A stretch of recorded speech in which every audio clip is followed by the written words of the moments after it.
Welcome to Positive Talk Radio. Our goal is simple: to explore evolving ideas one conversation at a time. So, stay with us as right now we present. You feel stressed? Is your life like a descending pile of goo and you're just not very happy with yourself? I've got a solution, and she's sitting right over there right now. Her name is Kerry Fisher. And if you want to follow along, you can go to kerryfishercoaching.com, and you can find out all about her and all the things that she does. Really has had an extraordinary life. And Kerry, welcome to the show. I'm so glad you're here. I am so glad to be here.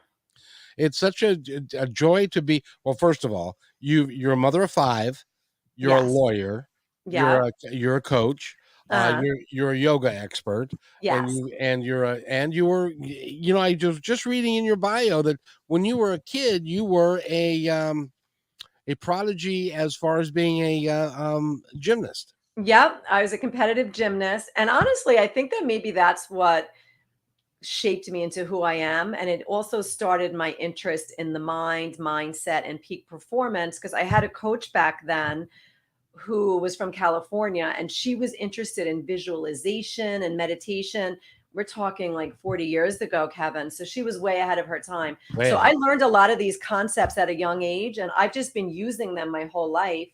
And as you said, I used to be a lawyer, but I decided to leave law and go into the wellness world because I had been studying it and practicing it my whole life. And I realized, you know what? I really want to teach people these things because it's part of the reason I've been able to pivot into different professions comfortably and also keep moving towards the best version of myself. Which you're continuing to do all the time, aren't we all? I think so. Yeah. Everyone's like, oh, you're always recreating yourself. I'm like, aren't we all? If we want to. But you know what, Kevin? It's interesting you said that because wouldn't you say that that's what causes a lot of people to suffer because they don't allow themselves to continually become? They get a profession and like, here I am. I'm a lawyer now. I have my kids. Everything's perfect. And they stall right there.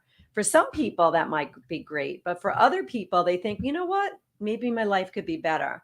So having the desire and the ability to look in the mirror is really, really helpful, I think. I believe I believe that everybody at one point in time has a conversation with themselves, and the conversation goes something like this: Is this all there is? Am I destined to just sit here and to do cases, or in my case, to sell chicken? I'm maybe the only chicken salesman you've ever met. And is this how my life is going to go and stuff? And is this what I'm really born to do? I don't feel like I'm fulfilled, and at a core level that this is what I'm supposed to be doing. But most of us sit there and we just deal with it. And we say, well, I've got this mortgage, and I've got, my wife is used to a certain style of living or whatever, and I've got kids and stuff like that. So we put our passions aside, um, and some of us never pick it up again. What was it about you that decided that? I mean, you were a lawyer, you had a life doing all of that. That took a great deal of faith for you to make that leap, didn't it? It took a lot of faith, honestly, but the real truth is I had that exact conversation and I said to myself, I'm not happy. And on the outside it looked perfect. And I think a lot of us have that same experience. On the outside, there I was a lawyer. Everyone would be impressed by that. So I get a certain level of recognition from being an attorney, right? And had become my identity, right? It's almost like a shield. And then I had my children and my beautiful house, and it looked like all my life was in perfect order. And I remember when I first started thinking, like, this is not what I'm meant to do. I almost felt guilty. Like, who am I to want more than this? I already have all that the world tells me I needed. But I was really honest with myself. I was not happy. I knew that I was meant to do other things. And for me, I always knew I wanted to help people on a grand scale to have the best life that they could, to become the person that they had always dreamed of being. And I thought, you know what? Let me just start doing it. And I started doing it originally, Kevin, on the side. I didn't leave law and go straight into it. I started teaching, part-time on the side. And sometimes your passion could become your career if you just keep slowly building it. You'd be surprised what could happen if every day you spend a few minutes on your passion. And you continue to grow it and then work it and never quit, because quitting is the only, in my opinion, quitting is the only time you ever lose is your passion, is if you don't follow it, because that's, isn't that what we're designed to do, or destined to do, is to follow our hearts and our passion. Well, it's interesting to me that when you're a child, you are taught that. You're taught, like, oh, if you fall down, just get up and keep trying to walk.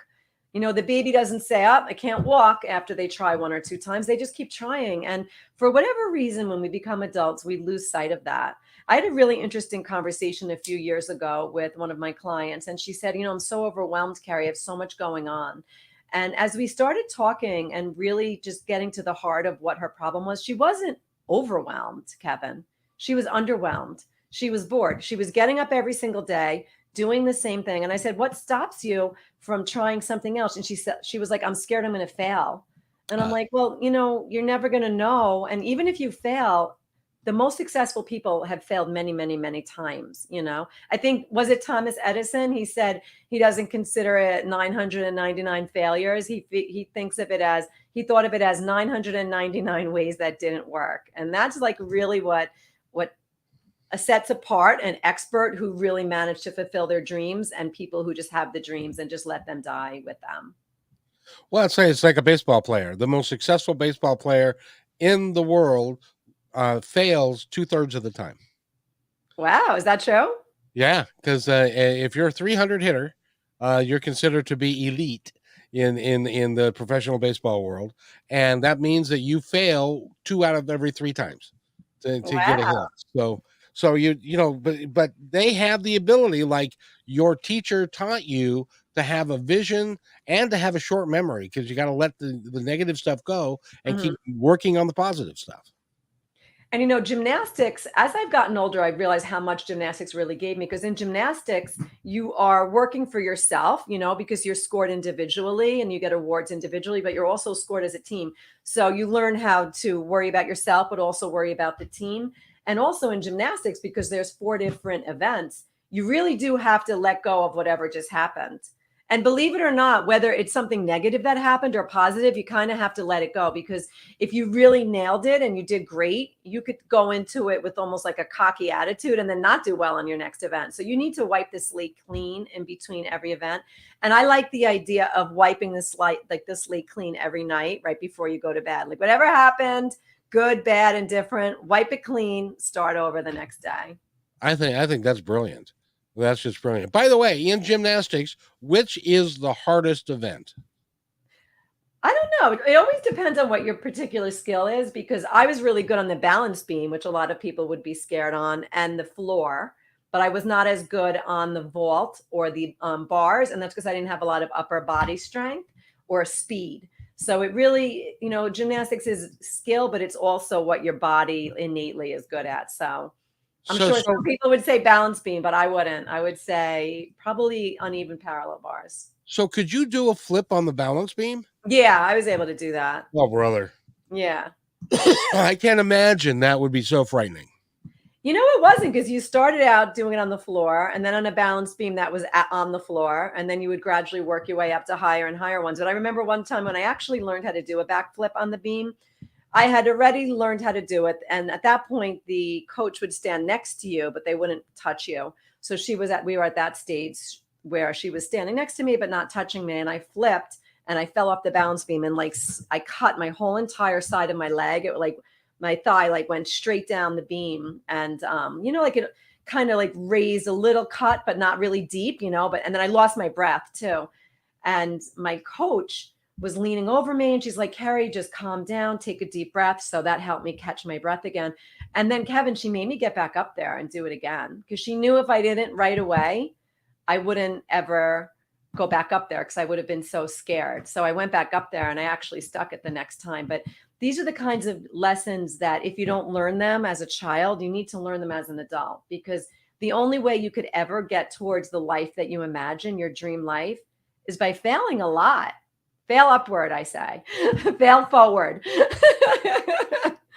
Well, and I don't even call it failure. I kind of call it an experience that you had that maybe you needed to repackage what your thoughts were or what you were trying to do, and rather than saying I failed. I'll give you an example. The first time I did radio, which was in 2003, I spent like $75,000 of my own money, and lost, and ended up having to quit the show. But but it didn't change the fact, because money's only energy, and it was only, it didn't change the fact that that was still my passion. And so I've been working at it ever since, and I'm thrilled to pieces the way it's working out this time, and stuff. So so it's just an experience, and if but you've got to be, I learned that in football. Because I was an athlete. I played football and baseball and stuff, and you cannot quit. If you quit, then you fail. That's the only way that you fail, I think. What do you think? I do think that, but it is a lesson I have to keep reminding myself. Plus, I teach it. So you would think that I just have it down, but I have to always remind myself and practice, because when you fail now, you're kind of failing like into the world, right, Kevin? Because like you're on social media. So say like, you put a book out and it doesn't do well. Everybody knows, but you almost have to get to the point where you don't even think about the fact that anyone else is thinking about you. Right. And first of all, people usually aren't thinking about you. Most of us think about ourselves. But if Exactly. they are thinking about you, they think about you for like 2 seconds. It's like, oh, Kerry sucks. Her book didn't do well, or whatever they think. Kevin lost all that money in his radio show. And then they're back to thinking about themselves. So you have to just live your life like no one is even paying attention, while putting yourself out on every possible platform. So it's kind of like a weird world we're living in. But I think that being able to fail, or I like how you don't even call it failure, but being able to have an experience that didn't go the way you wanted it to, and then just take the lesson from it. I had a life coach that once said, if you didn't think you did well, like it was right after I had gone on a big stage for the first time and spoke to a big audience. And I said, oh, I wish this was different, that different. She goes, well, Kerry, what went right? So I was like, oh, actually, like these three things went right. So she said, okay, great. So just those three things went right. So she flipped my thinking, not that everything was horrible, but that, oh, things went well. And she said, what's the one thing you would improve? And I was like, oh, I would improve this one thing. And she said, now leave that whole entire thing behind you and walk forward. So your way is have the experience and then learn the lesson and move on. And I think it's brilliant. And understand that the reason that you learn the lesson, I mean, I've been around a while now, and I've learned a lot of lessons in my life, and some are good and some are not so good. And but each one of them had value, because I learned a little bit more about myself, about the world around me, and how things worked, and a little bit better each time. And but you have to remain open to it, because if you close yourself down, then you're quitting, and then you're done. I had a teacher once who's told me that he had a lot of painful experiences, and now he sends a message to the universe. Universe, I'm ready to take lessons quicker. I will learn the lessons faster. I promise. Send me easier lessons. I know, because some lessons can be, you know, in the grand scheme of things, when you think about your life in total, and you're going, well, I fell and I hurt myself, and it was painful, and I had to have surgery, and stuff like that, and you go, that was a horrible experience. But it doesn't necessarily have to be a horrible experience if you get something out of it, or if the outshoot of it is something positive. Which is what happened to me. I was a bus driver, and I was doing the podcast, and a little, and just part time. And I, by the way, be careful what you ask the universe for, because they're going to give it to you. And so I said, I really want to do the podcast full time. I wish I could, but I've got to make a living. And so they arranged for me to get into a house, a little mobile home that I can afford. And then I fell twice in 2 months, had to have surgery on both my arms, one for a rotator cuff, one for something, and could no longer drive. And so then I had an insurance policy that would take care of my needs for that, because I was now disabled. And so, but it didn't prevent me I didn't hurt my mouth and it didn't hurt my head, and I could still talk and I could still think and I could still have passion for what I'm doing. So that's kind of how the universe works for me anyway. I don't know. I hope everything is easy and cupcakes and rainbows for you. I would love that, but I have 5 children, so they're all cupcakes, but they're necessarily not always rainbows and butterflies. What age group are they? My kids go from 13 to 27, and I just always say that because we have so many kids, there's always something crazy happening in our lives. There's always stress for us. So I really had to learn to use all of the tools that I teach, because if I didn't, first of all, I shouldn't be teaching, but if I didn't, I would go crazy. 'Cause I have a lot of things going on between my career, my husband's career, our families, and then our obviously our children. So there's always something going on. And I used to think that I would get to a point in life where everything would be all rainbows and sparkles and glitter. That was like what I was aiming for up until right before the pandemic. And then during the pandemic, I realized no, actually, life is always up and down. The key is, how do I get back up when life knocks me down? Do I get back up? Right? Yep. You got to keep going. Got to keep getting up, and when you get knocked down, uh, just keep going, and the universe will provide for you. I believe that thoroughly. That and that's God. That's whatever you want to call it. That you'll be taken care of, because especially if you're operating from your heart. And I know you talk a great deal about that with your clients, and taking care of yourself physically and mentally and emotionally and spiritually, and all of those things working together. Yeah, and people try to chop different pieces off of themselves. So they're like, they don't care about physical, or they don't care about their spiritual, right? So I think it's important to take care of all of it, body, mind, and spirit. And spirit could be anything that you think spirit is. It could be a god, it could be a religion, or maybe it's just a different kind of practice. When I was in Estonia, Estonians believe going into the forest is like being in church. So communing with nature. So you just, I don't think that we were taught, Kevin, in our society in America here, to take care of ourselves, honestly. Or we were taught to take care of pieces of ourselves, like, okay, do really well in your career, or be a good mother, or, whatever your role is that you take as your predominant role. But we're not taught to, you know, care about your relationships, care about your diet, care about exercise, care about your emotional life, care about your spiritual life. We're not taught to look at everything like that. A lot of times, there's just not enough time, because you as it was my experience that when I was working 50, 55 hours a week, I really didn't have time to really even contemplate. And I think that's where a lot of us get lost, is we don't even have time to contemplate life. We're just trying to make it through until we can get to the bed that night because we're so tired. And then we start it all over again the next day. And it just does, it never ends. It never ends. But that's not why we're here. But you That's not. know what? Actually, what you just said is such a good lead in, because I noticed that with all of my years of teaching.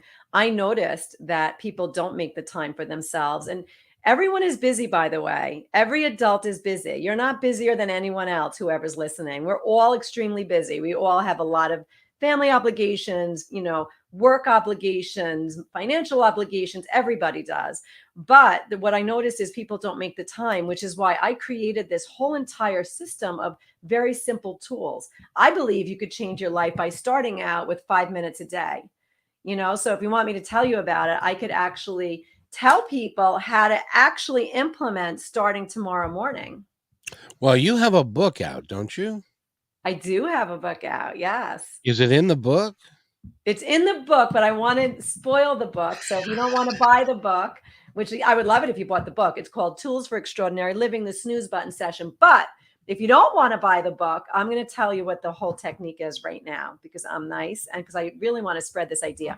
So your alarm goes off in the morning, you hit the snooze button, and now until the alarm goes off again, so that might be 5, 6, 7 minutes, depending on how long your snooze is, you will do something that makes you feel good. So, Kerry, what should I do? Well, this is the beauty of my system. In my book, I give you 12 ideas for things you could do during your snooze button session. And I'll quickly tell you a couple of them, but you could also do whatever you want during your snooze button session. The idea is, instead of snoozing, get up and do something that really fills you up. So you can get up and dance for 5 minutes, put on your favorite song. Imagine starting your day like that, Kevin, listening to your favorite music and dancing like a weirdo where no one can see you. Come on, Kevin. Except in your case, your husband, he's like, oh, looking at you going, what are you doing? Yeah, but I'm smarter than him. So I go into my closet and close it. Not dumb, Kevin. Or you could do that. You could have some little, intimate time with your lover. You could just get up and meditate. And you don't even have to do any fancy meditation, Kevin. Just sit up and either think, okay, what am I thinking about? Just notice your thoughts, or focus on your breath and notice your breath coming in and out. You could get up and just stretch next to your bed. You don't have to do anything fancy, or do some exercise. And yeah, if you want to go online and find a 5-minute exercise, that's fine. But I almost don't want you to do that. I kind of just want you to like go stand next to your bed and like do some jumping jacks, run in place, do some push ups, and just start your day off right. And what you'll find is, when you start your day like that, you really feel good about yourself because you already accomplished something, right? So before you even started your day, wow, I already stretched today. Wow, I already journaled today. So you did something that made you feel good. And, it starts to leach over to your day. So for some people who do this, they'll start stacking on snooze button sessions. So they'll hit their snooze button and meditate, hit their snooze button and exercise. And some people have up to an hour long routine in the morning.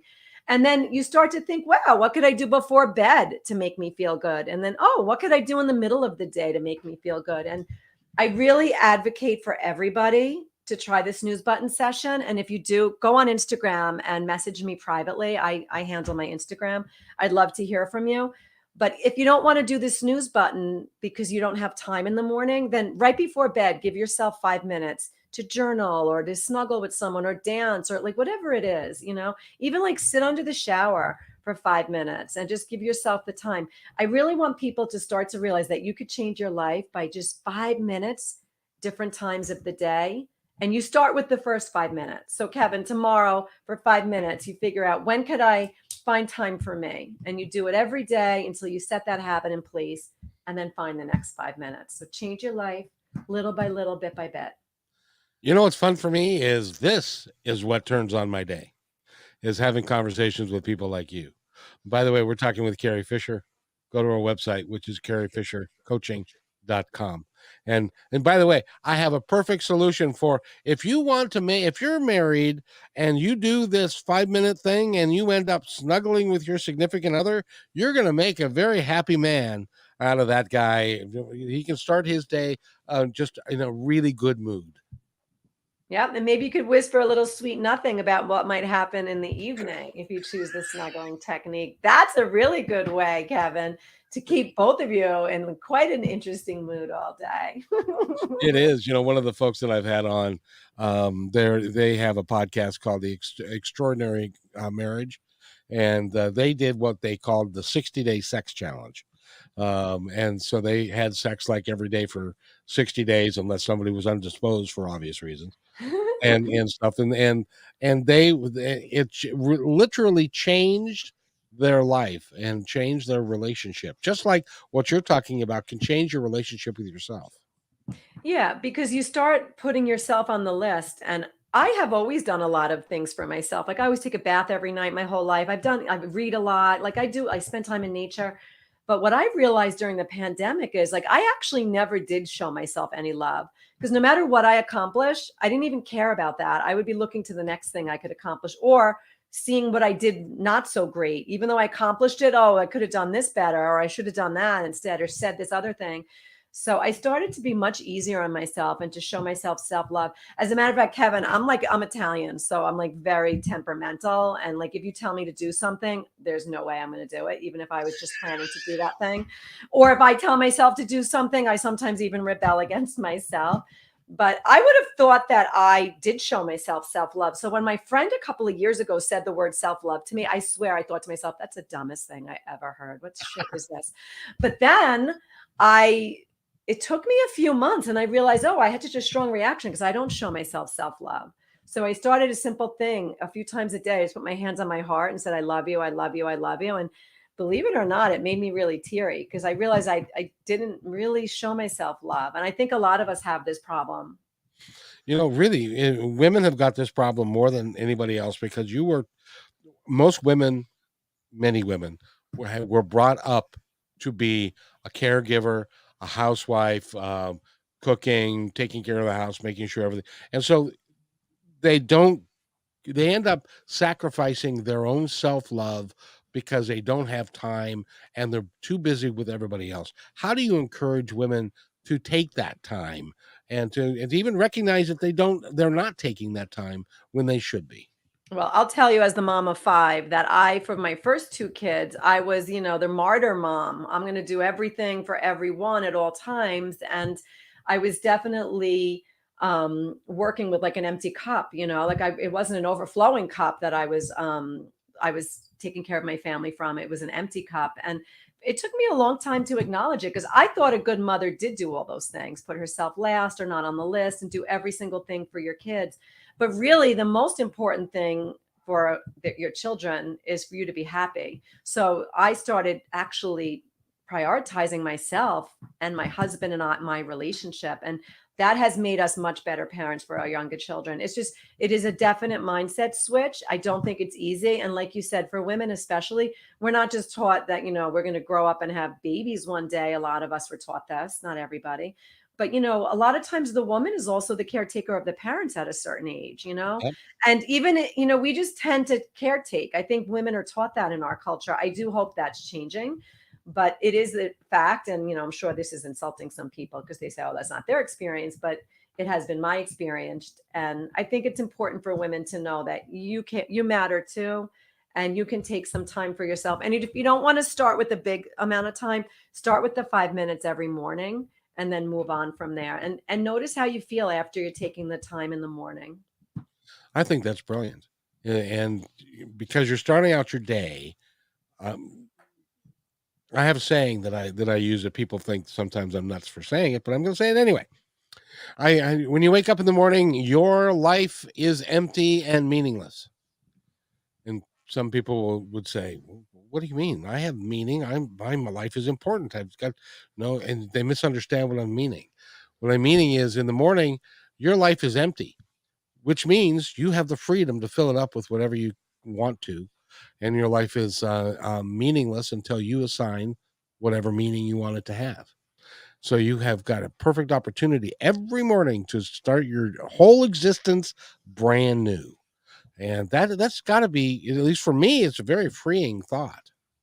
I love that thought. And as a matter of fact, you could also just start doing things that you love. So my husband and I were like, oh, our youngest child is now 13. So now we have a little bit more freedom. So I found out about this dance party that happens once a month in Brooklyn. And we got up yesterday. It's from 9 to 12 in the morning. It's a morning dance party. And like Oh, everyone cool. dresses up like Burning Man kind of. And we just dance and have fun and no alcohol. It's like really interesting. And the guy, the DJ, the MC, he actually said during the show, during the dance party, every day you have a choice whether you will choose joy that day or not. So isn't that powerful? And I was like, oh yeah, we do. A lot of times we choose not to. And guess what? When you keep hitting the snooze button and going back to sleep, you're going to feel guilty once you finally wake up. You're also going to be late and you're going to be rushing around. So when you wake up in the morning and choose you and choose, I'm going to exercise or I'm going to stretch, I'm going to spend 5 minutes doing something for me, I think that you are choosing joy. So think about that every day. Yes, your life is meaningless each morning when you open your eyes until you decide what the meaning is for your life and for that day. That's beautiful, Kevin. Absolutely. And by the way, wanted to congratulate you because there's somebody in the audience is asking. It's like, let me see, you get married, and your husband and you have 5 kids, and you're a lawyer, Yes. and you're professional, and you're doing all this stuff, and then you come to him one day and say, "I want to become a life coach." And what was his response? My first leap was actually from law to be a yoga teacher, but Oh, okay, yeah. he's always been really supportive of me. And, I've been lucky like that. I said to him, "What would you ever be upset?" And he said, "No." And you know what? I wouldn't be upset either. If he wanted to change careers, I would support him too. We were always like that, even from the beginning. In a lot of ways, we have like a good marriage in that regard with supporting one another. Because I remember when at one point he wanted to go into business for himself, and we already had a house, we had some of our kids already, and he was the main breadwinner at that time. And I said, even if we have to go move in with one of our parents, don't worry about it. Just, go for your dreams. We always kind of were very casual about what we needed. We were both lucky that we both have really good families.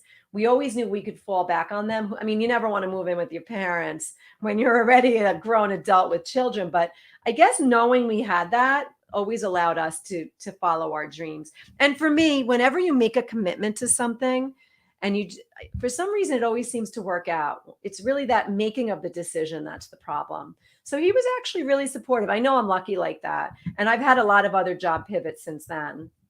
And also, I didn't immediately stop law. I, established myself as a yoga teacher, and then I started training yoga teachers in anatomy. So I really was already ready to move. I didn't just jump into it. Some people would say leave your career and go full force into your passion. But for me, it worked well, keeping my main job and then developing the passion on the side until it was big enough. That works for me, but everyone has to decide for themselves. And at the end of the day, it doesn't matter as long as you're working to follow your passion and follow your heart. One of my favorite sayings is, "Your heart is free. Have the courage to follow it." And how many of us don't do that? And Um, honestly, that's what leads to a lot of people's disease, their depression, because they're not following their dreams. And, again, I just want to keep reminding you that you could even just do your dream as a hobby. yep. Even if you don't ever want it to become the main thing you do. If you're like, actually like my job, but I have this other dream, go ahead, do it on the side. Do it for half an hour at night, do it in the morning when you first wake up. Even if it's 5 minutes per day, I just think it's really powerful. If you do something 5 minutes every single day, like let's just say you want to write a book. If you do that for 5 minutes every day, after a year, you'll have most of that book written. You'll have a good chunk of it. And what happens is you say, I'm going to do it for 5 minutes, but once you start doing it, you usually do it for a lot longer. It's the getting yourself sitting to do the task that's always the hardest. You know what I'm learning, and tell me, because you're a writer of note, and you're an author and stuff. But what I'm learning is, at least for me, I don't I get impatient when I'm sitting there typing or writing. But if I can speak it, then and now there's speak to type and stuff. So if I speak it, then it's much more authentic for me and much more realistic as to what I would say naturally. Is that a good way? If you are just getting started and you want to sit down at your computer and you write, you just grab a microphone and you start talking into it and telling a story that you probably told many times in your life, but this it's the first time that you're putting it down. Is that a good way to begin? I think it's a great way to begin. And you have to figure out, just like with everything, what works for you. So if you love that, I would do it. You could just use your phone and record. I suggest that to aspiring writers all the time. First of all, if you write one chapter a month, that is not crazy, right, you guys? So say a chapter, even if it's 20 pages in a chapter, if you write one chapter a month, that's less than a page a day, you will have a full book after a year. And the voice thing is really brilliant.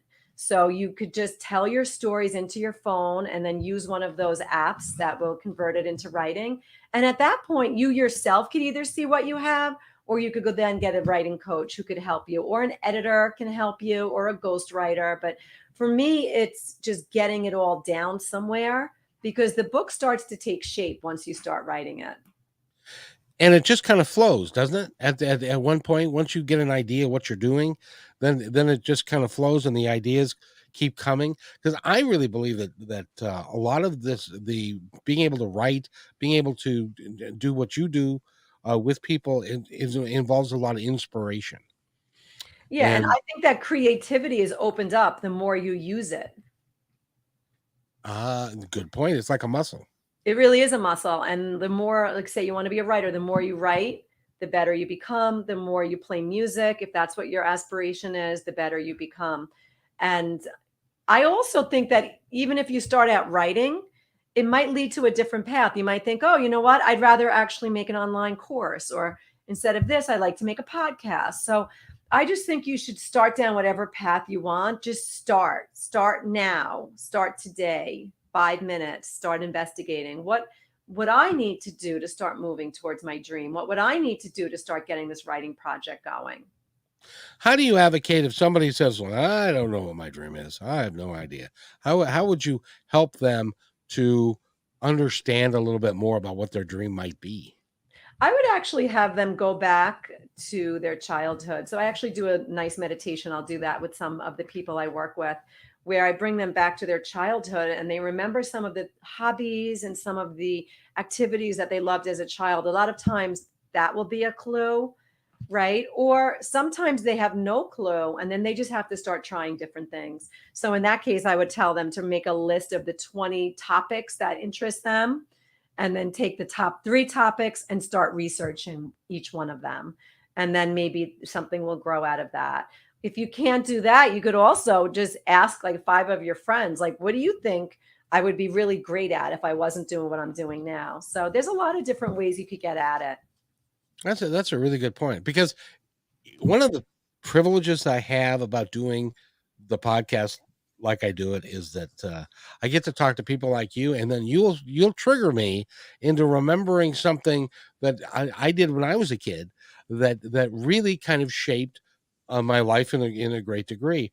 I was when I was younger, as soon as the Cub Scouts, and they had something called the Blue and Gold Dinner, and where everybody comes and they have dinner, and then they give out awards and stuff, and they have a little entertainment piece. Yeah. Well, I plan to do a monologue. For those of you that don't know what a monologue is, it isn't stand-up comedy like they do on the Tonight Show.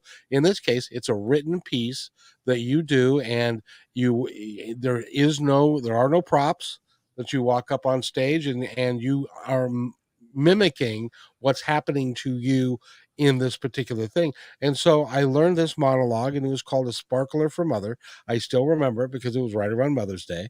And it was about a young guy that was going into a department store looking for something to buy his mom, and then the interactions that he did and that sort of thing.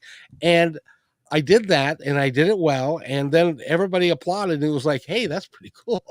That, and it validated me in a lot of ways. So it could be something as simple as that.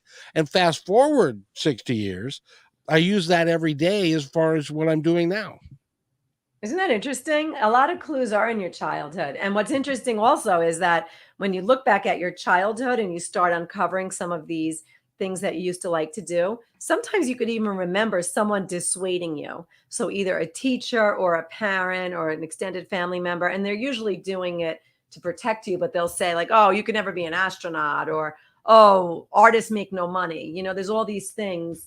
Or, oh, if you're a woman and you want to be a lawyer, you're not going to have any time for your children. That'll be hard for you to have children then. So there's a lot of things that were put into our heads that stopped us from the path that we really wanted to. But I actually believe everyone knows it, because I've never spoken to anyone yet that after like maybe half an hour of talking with them and uncovering things, that they didn't eventually say, you know what, actually, this was always my dream. Everyone seems to know it, Kevin.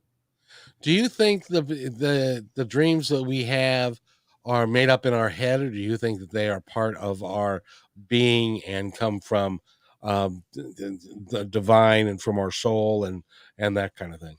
I really have to wonder, because I always, my whole life, wanted to be an author because I was always a huge reader. I never watched a lot of TV, and I used to just have my face buried in a book all the time. And then when I was in high school, I had an English teacher who basically told me I was a terrible writer. I actually shared with him that I planned to be a writer when I grew up. And he said, "You're a terrible writer, Kerry. You can never be a writer." And, when I first started writing, I uncovered this memory. And that was the thing that stopped me. And then I had erased the memory so much of how much I had wanted to be a writer, because if you had asked me like in my late teens, early 20s, I would have told you the thing I want to do is be a lawyer. And I always thought I always wanted to be a lawyer my whole life, and I always wanted to have a lot of children. But before I ever had those 2 dreams, I always wanted to be a writer, but I was told I couldn't. So it was really interesting. I started writing. I made myself write every single day starting January 1st last year. And all of a sudden, one of the days I was writing, the image of that teacher came to my mind. And I was like, wow, I let that guy stop me. But I also think that I needed a lot of the experiences I had, and they're also very helpful to me. Like I wrote 6 books this year, partially because I have a lot of writings in my computer because I've been teaching workshops now for over 10 years and teaching trainings. So I have a lot of material. So don't worry if your dream isn't happening yet. You probably gained a lot of the skills you need, like you probably did, Kevin, right? So, in all the years in between from that first time of doing your monologue till now, you developed your personality and your voice and your skills. Well, it's amazing how if you follow got a quick story for you. You know how in your life things can change that and they seem to happen like randomly, but they happen on a dime. And I was a waiter in a restaurant. It was a fine dining restaurant, and one of the other guys was a captain. We became really good friends, and he opened wine and did tableside Caesars and that kind of thing. And we became really good friends. And in the summer, because as a waiter I only worked like 3 or 4 hours a day, and so I had lots of time. Mhm. And he said, why don't we go to school? My dad, he works at Green River Community College, which is a college that's in Auburn, Washington, and I want to learn auto body. So why don't you come with me and we'll take auto body together? And I said, I hate cars. I hate working on cars, but it's auto body. It probably would not do me any harm. So we went up to the school, and we stood in line. In those days, they didn't have computers yet. So they had little pieces of paper, and they all sat in tables with their little name and the course that they had on the front of the table. Remember that? Yeah. And so we get to the front of the line. We'd been standing in line like 30 minutes, just chatting, and he says, "You know, I don't think I'm going to do this." And I said, "Pardon me?" He said, I don't think I'm going to do this. I don't feel it." And I said, well, we came all this way. And he said, I know, but I just don't. I'm going to go to my dad's class. You want to come with me? His classroom. And I said, no, I'm going to stay here because I think I want to see what's available, what I want to do. And so I get to the front of the line, and there is a table right in front that says theater extempore. That's their drama department at Green River Community College. And at the table was a gentleman who was the course leader. His name is Gary Taylor, and there was nobody sitting there. And so the gal said, "Go to whatever table you want." So I went down and sat down next to him, and we talked about it. And I did, and I signed up for improvisational theater and theater extempore, and it changed the course of my life. That's where I met my wife. That's where I learned how to act. That's where I learned to do all of that stuff. And it was a completely random event that I had no control over because I just ended up there. But it was like the universe was saying, "We're going to have this guy. This is I think this is how it works. We're going to have this guy, you see, and he's going to be a friend of yours, and he's going to suggest that you go do this thing that he doesn't really want to do either, but he's going to make you go with him, and then he's going to go away, so you're now free to do whatever you want to do, and now you can follow your dream." And so they put the dream square in front of me, and so I joined the theater department, and then because of a character that I played during improvisational theater, they said, we need this character in the school play. So I was cast in the school play for that fall. I had just started school, and so I got to do that. Then I did Fiddler on the Roof, and then I did Taming of the Shrew as Petruchio, and it was by by divine guidance. I can't put it any other way, and it's because I was open to it. And if you listen to it and you're open to it, is that a story that I should write down? By the way, you being an author. That's a good one. See, you don't have to write it down because now you have it here. So if you could apply voice to text, you have your first seed for your book. And of course, I could help you. But you know what? That reminds me because Steve Jobs said you can't connect the dots looking forward. You can only connect the dots looking back.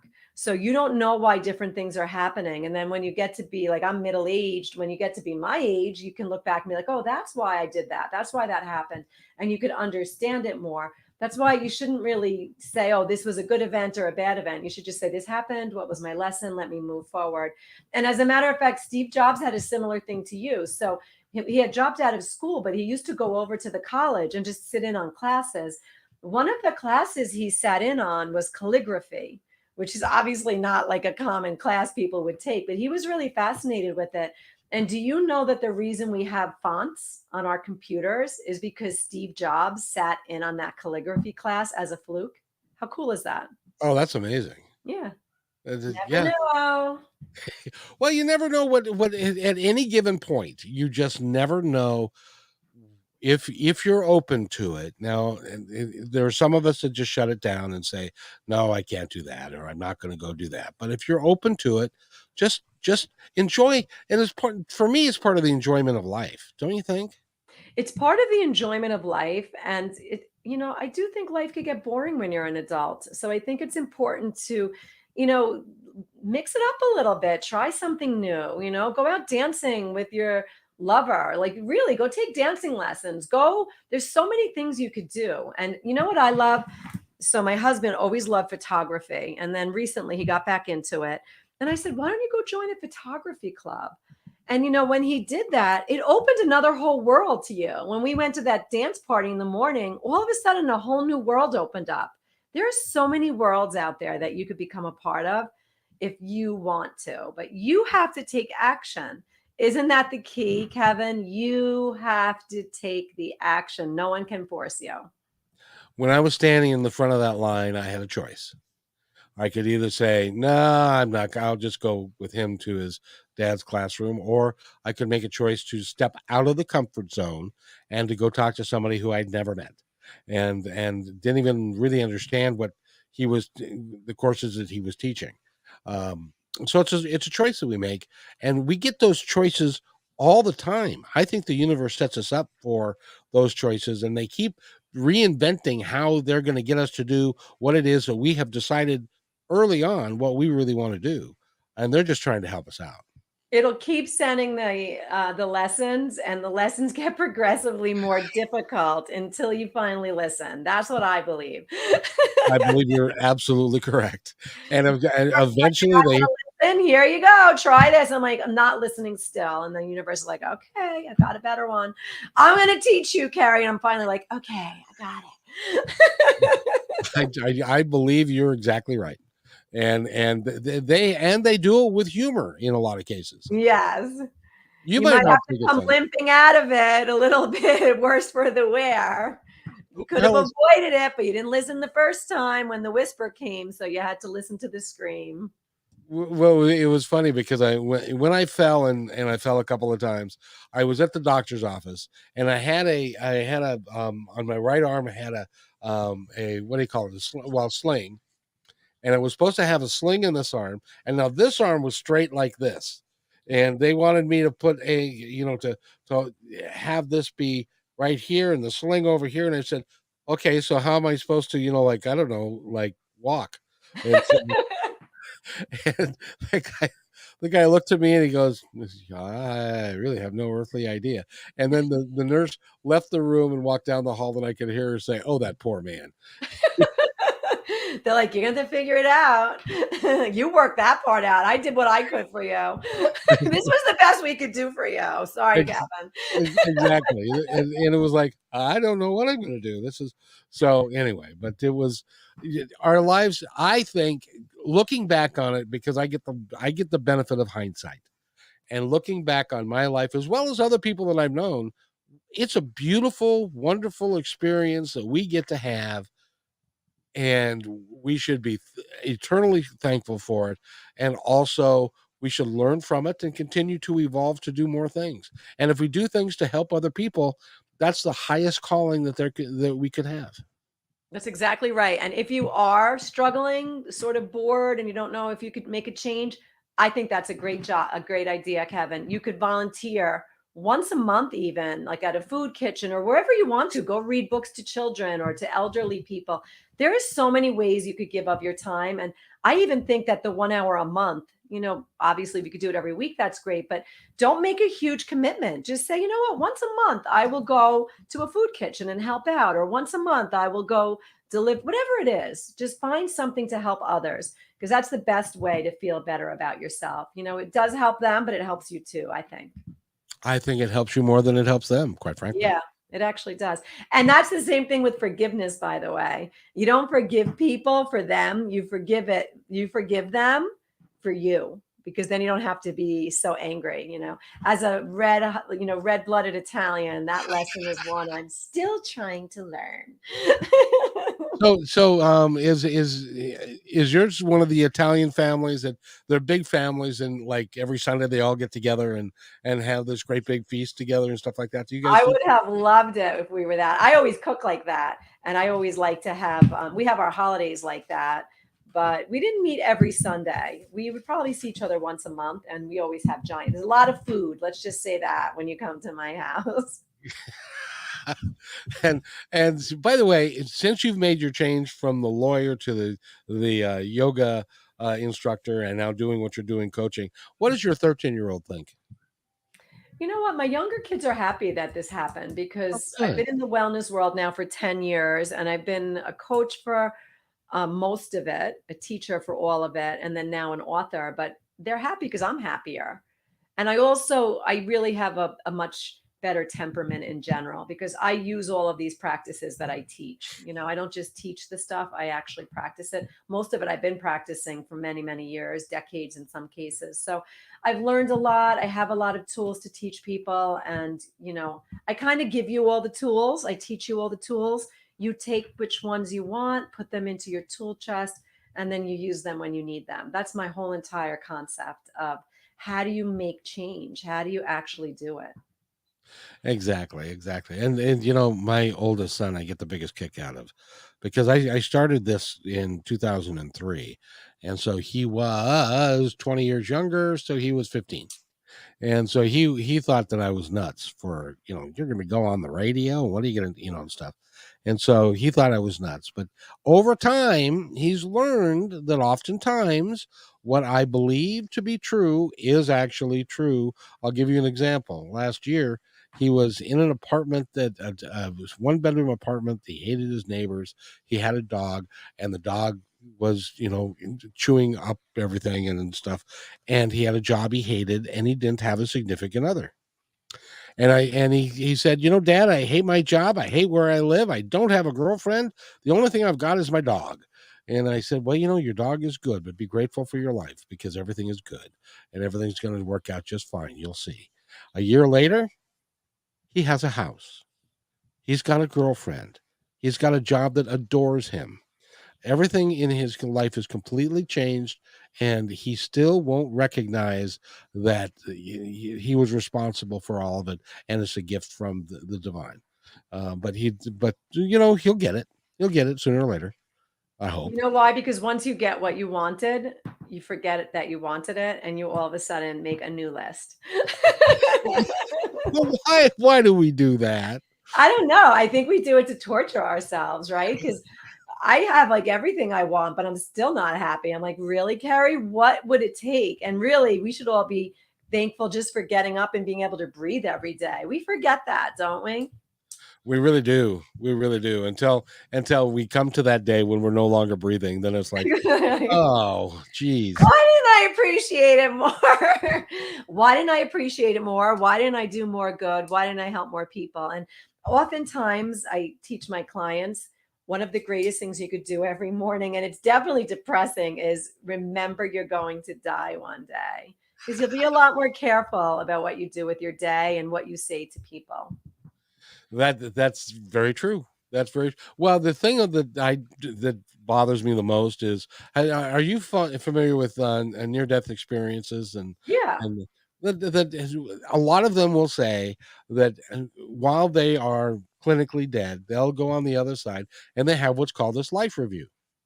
And a lot of them will say that in during this life review, they don't just look at their lives, they are immersed in it and they take on some of the things that we did to other people.